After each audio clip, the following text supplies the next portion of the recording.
Hello, everyone. It is my great honor to present at the Triple AI 2021 New Faculty Highlights Program. I'm Jun Dongli. I'm currently Assistant Professor from University of Virginia. For today's talk, that I will talk about some ongoing research work that happens in my group about learning causality with graphs.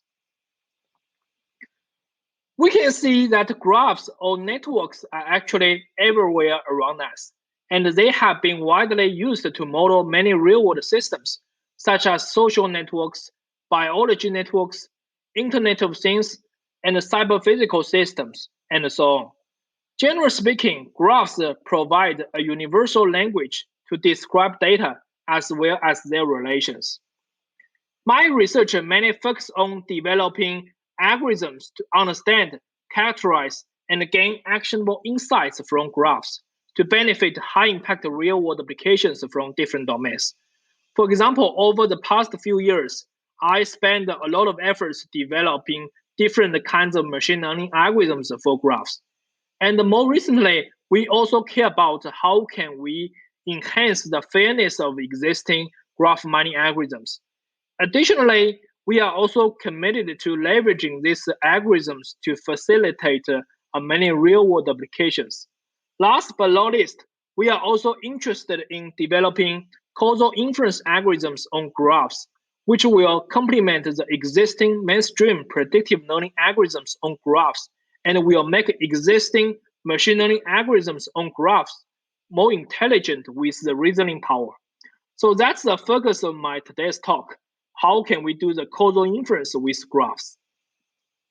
We can see nowadays machine learning positively impacts many aspects of our daily life. For example, Google or Uber uses machine learning to do the traffic prediction. Amazon uses it to do the recommendation. Some other examples include the face recognition and the machine translation. You may wonder why machine learning algorithms are so powerful. I think the underlying reason here is that the machine learning algorithms are very good at finding correlations from a massive amount of data. For example, by analyzing the watching behaviors of many different users, Netflix knows that people who like watching Breaking Bad have also a good chance of liking The Walking Dead. By finding this kind of correlations, they can provide better personalized recommendations to different users. However, although machine learning algorithms are good at finding correlations among data, the correlations cannot be directly used to explain how the predictions are made. The key reason here is that the correlation does not imply the causation. So let's say that if we have two correlated events A and B, basically there could be three possible relations between them. A causes B, B causes A, and the third scenario is that A and B are consequences of a common cause, but they do not cause each other. So let's look at this example. So this example says that in the summer, as ice cream sales increase, the rate of shark attacks for swimmers also increases sharply. So therefore, some people get the conclusion that ice cream consumption causes shark attacks. So this kind of conclusion obviously is incorrect. The reason that these two events are correlated not because that they cause each other. The reason is that there exists a third variable, which is the high temperature in the summer, that causally affects these two variables simultaneously. So in the other words, the observed correlation between the ice cream sales and the shark attacks is said to be a spurious correlation. And the key motivation of the causal inference is that we're trying to understand the causal relations between different variables from data, and then we're trying to leverage this kind of the causal relations to facilitate the prediction.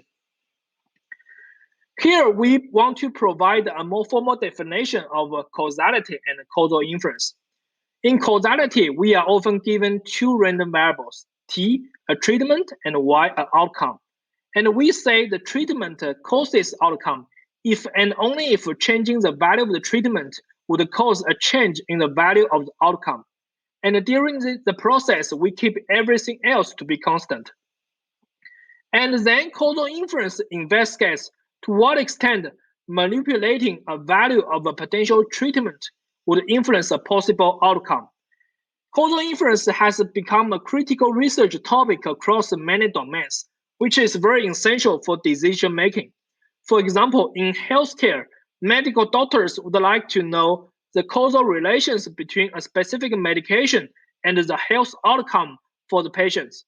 In education, teachers would like to know if a specific pedagogical approach can improve the learning performance of students. And in practice, that there are tons of scenarios for the causal inference.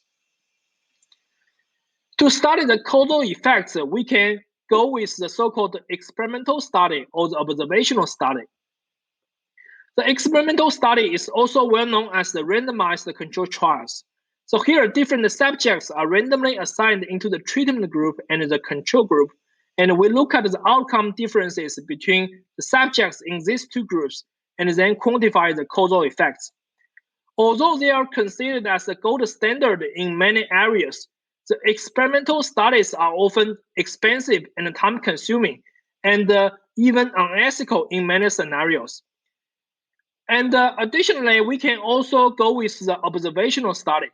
So for the observational study, there is no human intervention. So therefore, the treatment assignment is not random anymore.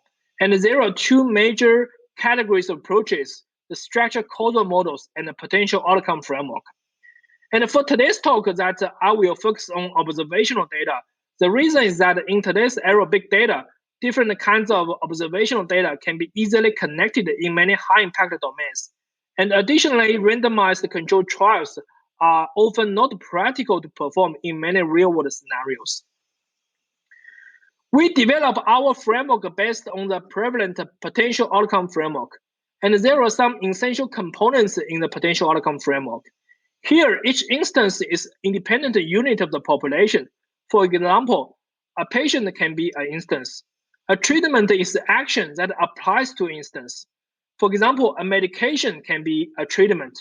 When the treatment is binary, if it takes the value of 1, it means that the instance is in the treatment group. Otherwise, it is in the control group. And we also have the so-called potential outcome. It denotes the outcome that would have been observed if the instance had received a particular treatment. And among the potential outcome, that the one we observe is called the observed outcome. And the outcome we do not observe is called the counterfactual outcome. So we can see that each instance can only take one treatment, right? And we often observe the observed outcome, while the counterfactual outcome is often not observed. Because it is not observed and we want to estimate it to quantify the causal effects, so which leads to the well-known missing data problem. So here is a specific illustration. We can see that we have a patient Emma, and we have a bunch of features to describe the patient. For example, we may have an electronic health record of the patient, and we also have a treatment, which can be a specific medication. And in this case, Emma takes the medication, and we also have a health outcome observation for the patient. In this case, that the health outcome for Emma gets worse. So this corresponds to what has happened in the so-called observed world. And on the other hand, we also assume there is a counterfactual world in which Emma did not take the medication.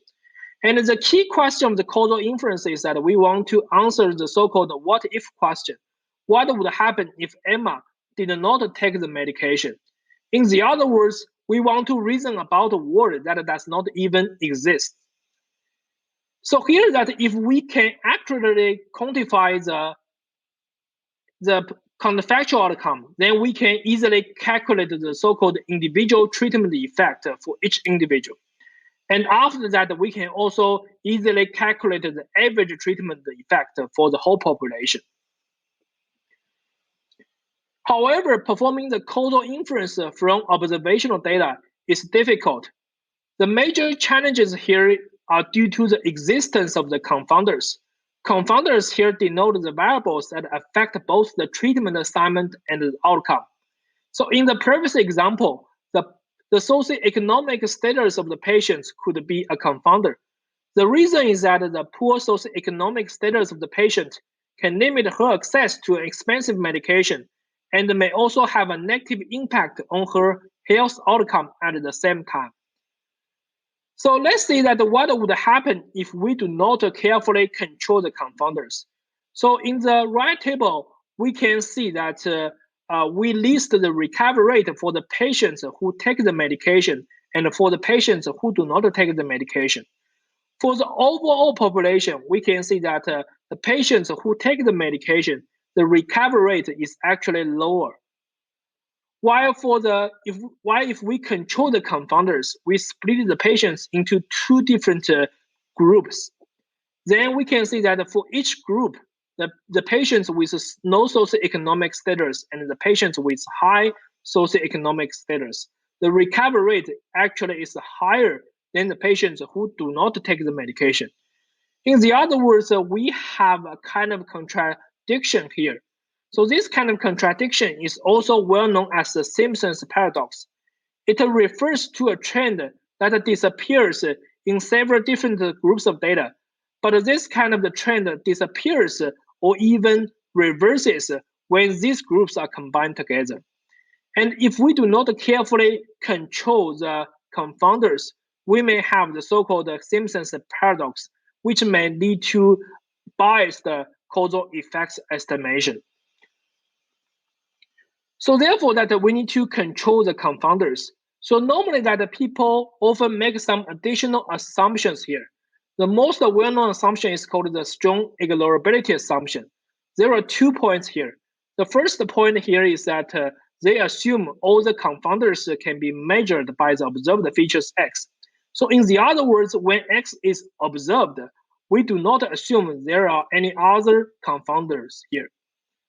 And the second point says that each instance's probability to receive the treatment is between 0 and 1. And these 2 points can be formulated in a mathematical language in the potential outcome framework. And then, based on this kind of the strong ignorability assumption, we can infer the individual treatment effect for each individual by using this kind of formulation. And also with the strong ignorability assumption, the problem of the causal effects learning boils down to learning a machine learning model that approximates the function f. The function f will take the input feature space as well as the treatment assignment as input and tries to estimate the potential outcome for different instances. And our goal here is that we want to approximate this kind of function f to infer the counterfactual outcome for different instances. However, that many people also argue this kind of the strong ignorability assumption may be too strong to hold in practice. So therefore, they also propose to relax the assumption. And they assume that there are some latent confounders Z. These latent confounders Z are not directly observable, but they do assume that they exist. And they also assume the latent confounders Z can be learned from data by using some machine learning models. So here is their proposed causal diagram. So we can see that they assume the latent confounders Z causally affect the treatment assignment as well as outcome. And the latent confounders Z can be inferred from the observed features X through some machine learning models. However, this kind of relaxed assumption is still untenable in some real-world scenarios, especially when the space of the observed features is very limited. For example, in our previous scenario, that if we only observe the electronic health record of the patients, this kind of observed features can be difficult to be directly used to infer some hidden confounders like the socioeconomic status of the patients.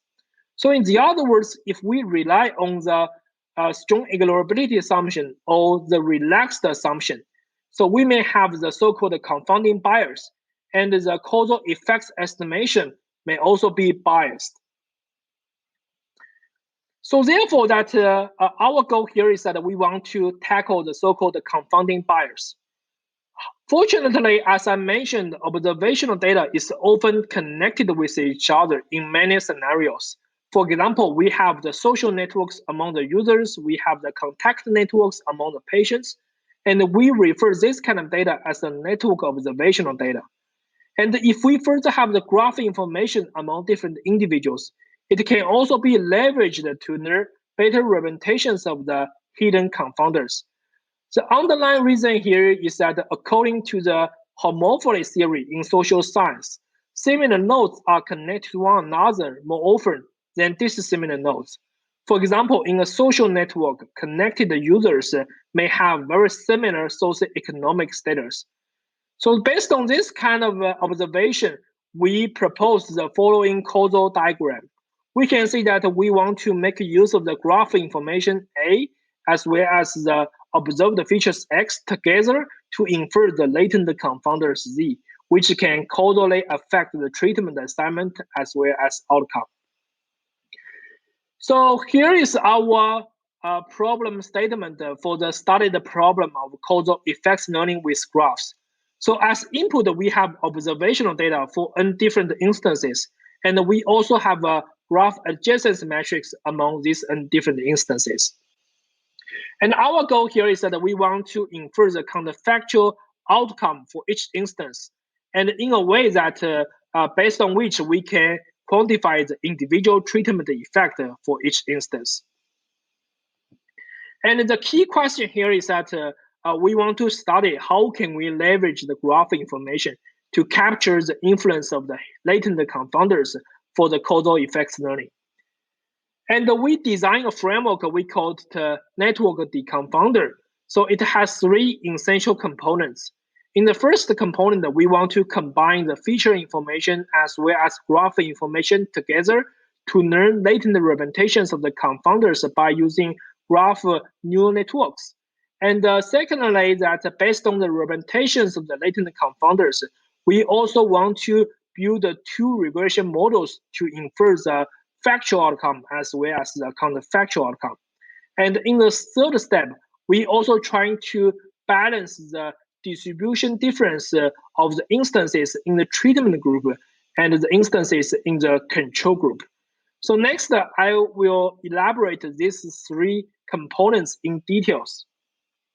So in the first component, we're trying to combine the feature information as well as the graph information among different instances to learn the latent representations of the confounders.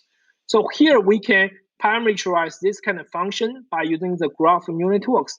The basic idea here is that we can see from the left figure, for the centering node I, what we can do here is that we can aggregate the information from its labels first, and then we fed the aggregated information into a nonlinear activation function. So we call it a one single layer graph neural network. And in practice, we can concatenate multiple layers of the graph neural networks together to learn more complicated representations of the hidden confounders corresponding to each instance. And in the second step, based on the learned representations of the hidden confounders, our goal here is that we want to build a counterfactual outcome inference model with the supervision information of the factual outcome. So here we can formulate the problem as a regression problem. We have the ground truth factual outcome. We also have the predicted factual outcome. We're trying to minimize their mean squared error difference. The inferred potential outcome actually can be inferred based on fully connected neural networks. So because instances can be either in the treatment group or in the control group. So here we define two functions for instances in the treatment group and for instances in the control group to infer their potential outcome. So we can see that in the previous component, our goal here is that we want to minimize the error in the factual outcome prediction, right? But it does not necessarily mean that the error in the counterfactual outcome is also minimized. So in the other words, that our framework is trained on the conditional distribution of the factual outcome, but our goal is that we want to infer the conditional distribution of the counterfactual outcome, and we confront the challenging problem of the distribution shift.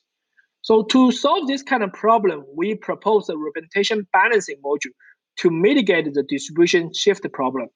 So P here denotes the distribution of the hidden confounders corresponding to the treatment group, and Q corresponding to that of the control group. And we aim to minimize their difference by using the integral probability metric.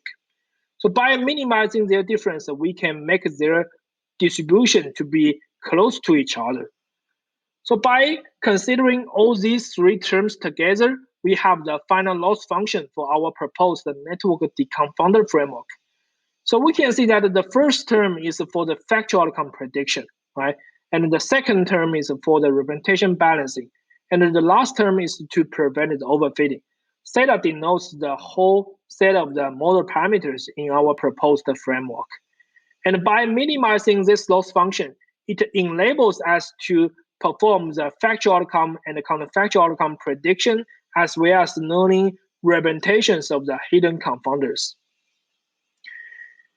Here is the experimental evaluations.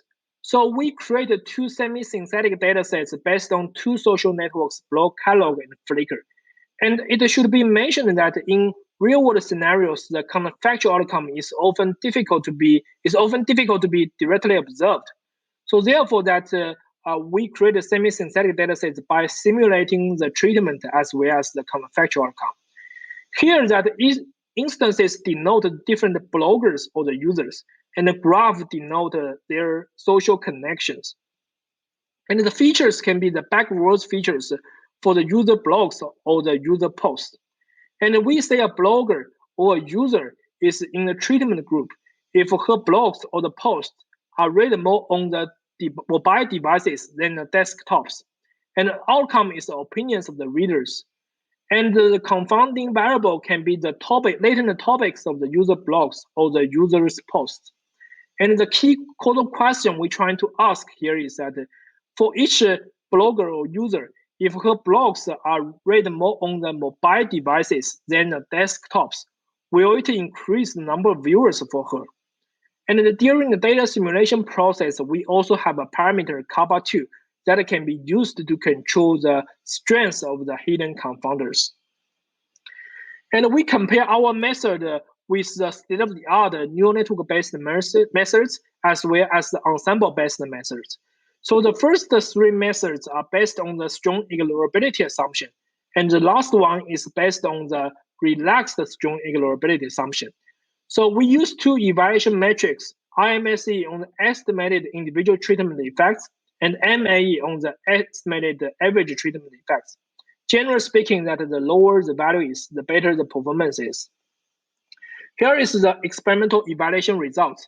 We split the training, validation, and test data as 6%, 20%, and 20%. So we have several observations from the table. So the first observation is that we find the highlighted rows, which is our method. It outperforms all the state-of-the-art methods by achieving a lower prediction error. And additionally, we can also see that the error of our proposed method, network deconfounder, increases the least as the influence of the hidden confounders increases. So basically, when kappa2 increases, we can see that the error of our method increases the least. So these two observations demonstrate the effectiveness of our proposed framework in leveraging the graph information to control the influence of the hidden confounders. So at the last, I will also spend a few minutes to talk about another piece of work that was recently published by my group. In this work, we're trying to study how can we do the individual treatment effect estimation from network observational data in a dynamic environment. The motivation here is that many real-world network observational data is naturally dynamic. Both the feature information as well as the graph information changes over time. So one motivating example is the recommender systems. So the instances denote the users, and the graph denotes the social connections, and the features denote the purchasing patterns of the users. So we can see as time goes by, the social connections among the users may change, and the purchasing patterns of the users may also change over time. And the key causal question we're trying to answer here is that we want to study where the recommendation of a particular product to a user will motivate her to make a purchase. So in the other words, that we want to study this kind of the causal effects at each time step when the underlying network observational data is evolving over time. So here is our problem statement. So as input, we have the observational data across m different time steps. And we also have the graph adjacency matrix across m different time steps. And our goal here is that we want to infer the individual treatment effect for each instances at each time step t. So we can see to infer the individual treatment effect, we can not only make use of the feature information and the graph information, we can also take advantage of all the historical information between the time step t. So here is a causal diagram for our studied problem. So we can see ZT and ZT plus 1 denote the hidden confounders at each time step. So we can see that we can not only make use of the XT plus 1, AT plus 1 to infer the latent confounders, but also we assume the latent confounders is actually largely affected by the previous latent confounders, as well as the previous treatment assignment.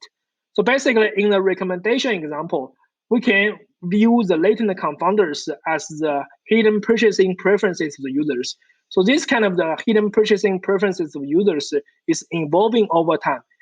It's actually influenced by the previous purchasing preferences of the users, as well as the recommended items or the products to the user at the previous time step, which is a CT here.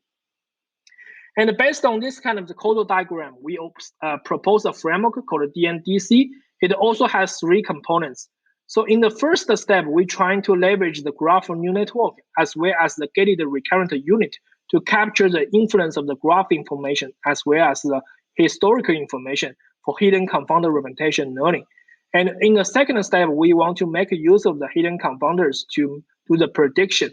And also, we want to do the representation balancing to mitigate the distribution difference for the instances in the treatment group and for the instances in the control group. And here is our evaluation results. So we can see that the red bar is our proposed method, DNDC. So we have several interesting observations. The first observation, we can find that our method consistently outperforms all the baseline methods. So all the baseline methods do not consider the temporal information. And also, during the data simulation process, we also have a parameter lambda1, which is used to control the influence of the historical information for the hidden confounder representation learning. So we can see when lambda1 equals 0, both DNDC and the network deconfounder perform very well because they leverage the graph information. And also, when lambda1 gradually increases, our proposed method is also stably better, especially better than the network deconfounder, because it also leverages the historical information with the gated recurrent unit to capture the latent confounders for the causal effects learning. So at last, I will give a conclusion about my today's talk. So in this talk, that I emphasize the importance of the learning causality from data because it plays a very essential role in many decision-making scenarios, and it can go beyond the conventional predictive learning of the existing machine learning algorithms. And we studied a novel problem of causal effects learning with graph information. So we studied the problem in both static as well as in a dynamic environment. And we proposed 2 representation learning-based solutions to capture the influence of the hidden confounders for the causal effects learning. At last, we also validate the superiority of our proposed method on semi-synthetic real-world data sets. So this is the reference list. So for today's talk that I present the first 2 publications. So we also have some other publications that is recently published along the related topic. At last, I also would like to thank the support from all the funding agencies to support our work. So that's all for my today's presentation, and thanks for listening. Thank you.